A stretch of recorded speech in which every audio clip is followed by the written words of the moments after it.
Le temps exact de la venue et de la réapparition de l'imam al-Mahdi ajjalallahu ta'ala farajahu sharif. C'est quand est-ce qu'on peut préciser une date précise pour la venue du Mahdi ajjalallahu ta'ala farajahu sharif ou non? Dans cette vidéo, je vais parler de ce sujet. Restez avec moi.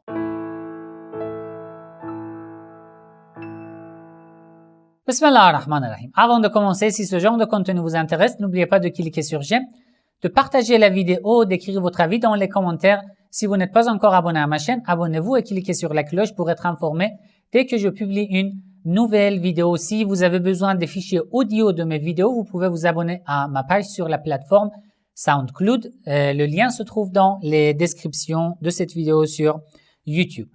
Vous avez peut-être entendu dans de différentes vidéos ou de la part de plusieurs personnes, oui, les signes de la réapparition de l'imam al-Mahdi ajjalallahu ta'ala farajahu sharif sont déjà présents. L'imam al-Mahdi viendra bientôt cette année, l'année prochaine, dans 2 ans, dans 3 ans, le 21 janvier 2022, etc., etc., etc. Mais est-ce que nous avons le droit de préciser une date ou non? Et si nous n'avons pas le droit, pourquoi les imams alayhi salam nous ont donné les signes de la réapparition de l'imam al-Mahdi ajjalallahu ta'ala farajahu sharif? D'après la plupart des hadiths que je vais vous rapporter dans cette vidéo, il est interdit, il est fort interdit de préciser une date pour la venue du Mahdi ajjalallahu ta'ala farajahu sharif. Ça, c'est un péché. Et les imams alayhi salam nous ont interdit. Alors pourquoi les imams alayhi salam ont parlé des signes du temps de la réapparition de l'imam al-Mahdi ajjalallahu ta'ala farajahu sharif? Juste, si je peux vous donner une réponse en résumé, juste pour que les croyants, les musulmans, soient conscients.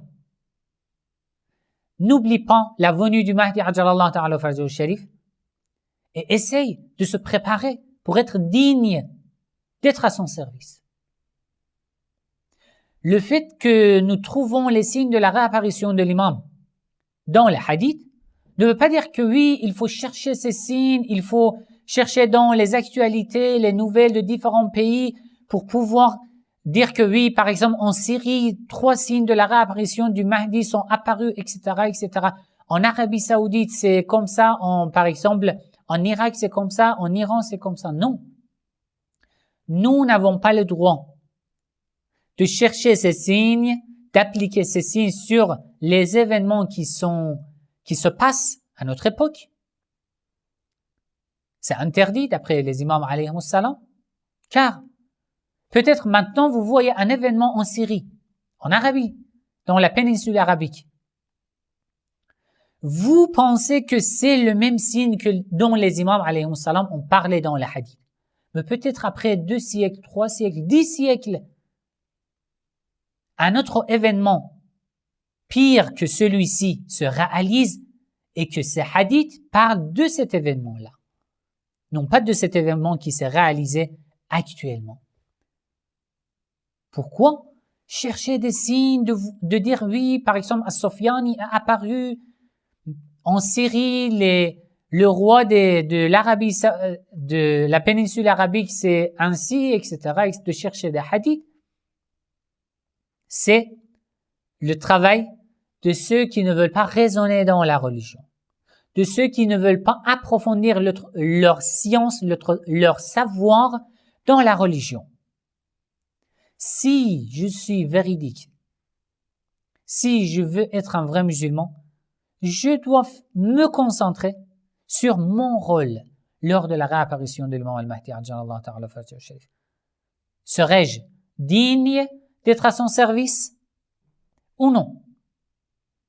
J'ai essayé de me préparer ou non?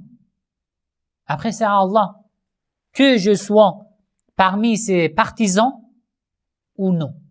Ce qui est important, c'est que je fasse ma responsabilité. Je respecte ma responsabilité à l'égard de ma religion, à l'égard de l'imam al-Mahdi ajjalallahu ta'ala farajahu sharif. Le reste appartient à Allah. C'est à Allah. Vous voyez?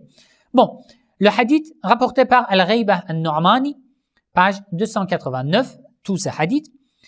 L'imam al-Sadiq alayhi salam a dit: Man akhbaraka anna tawqitan, celui qui a attribué à nous, les Ahlul Bayt, un temps précis pour la réapparition du Mahdi, fala tahaban an tukadhibahu. N'aie pas peur. Dis-lui que tu es un menteur. N'aie pas peur. Si tu as entendu quelqu'un qui a dit que oui, cette année c'est l'année de la venue du Mahdi, le mois prochain c'est le mois de la venue du Mahdi, l'année prochaine c'est comme ça, dis-lui que tu es un menteur. Soit tu es un ignorant, soit tu es un menteur. C'est la parole de l'imam. N'aie pas peur. فَإِنَّ لَا نُوَقِّتُ لِأَحَدٍ وَقْتًا. Nous les imams, nous n'avons jamais précisé un temps, une date pour la venue du Mahdi. Jamais. D'après un autre hadith, l'imam as-Sadiq alayhi salam a dit Aballahu illa an yukhlafa waqt al-muwaqqitin. Ceux qui précisent une date pour la venue du Mahdi, Allah ne va pas les suivre. Et tout ce qu'il précise comme date sera contre la vérité, la réalité, ce que Allah fera. D'accord? D'après un autre hadith, un troisième hadith, l'imam as-Sadiq alayhi salam a dit une personne a demandé, Abi Basir a demandé à l'imam as-Sadiq alayhi salam quand le Mahdi reviendra. L'imam alayhi salam a dit Ya Aba Muhammad, inna ahlul bayt la nuwaqqit. Nous, les ahlul bayt, nous ne précisons jamais une date pour la venue du Mahdi. Et ce n'est pas votre rôle, votre responsabilité, votre devoir d'aller chercher une date pour la venue du Mahdi. C'est pas votre affaire, ce n'est pas votre devoir.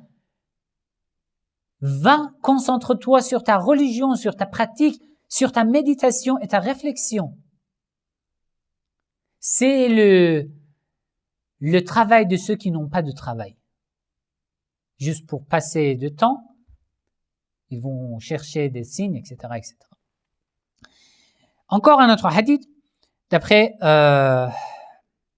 l'imam as-Sadiq alayhi salam, il a dit kadhaba al-waqqatun. Ceux qui précisent une date sont des menteurs. Wa halaka al-musta'ajilun. Et ceux qui se dépêchent de trouver des signes, de savoir la date précise de la venue de l'imam al-Mahdi ajjalallahu ta'ala farajahu sharif, sont égarés, seront égarés.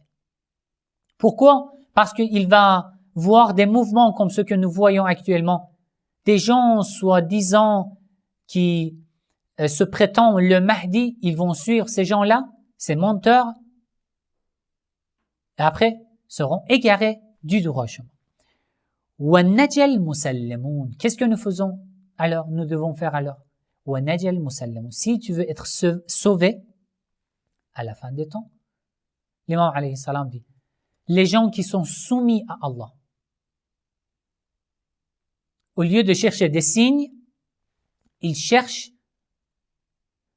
pour apprendre leur responsabilité à l'égard de leur religion, à l'égard de leur Seigneur, pour pratiquer, pour obéir à Allah, c'est tout.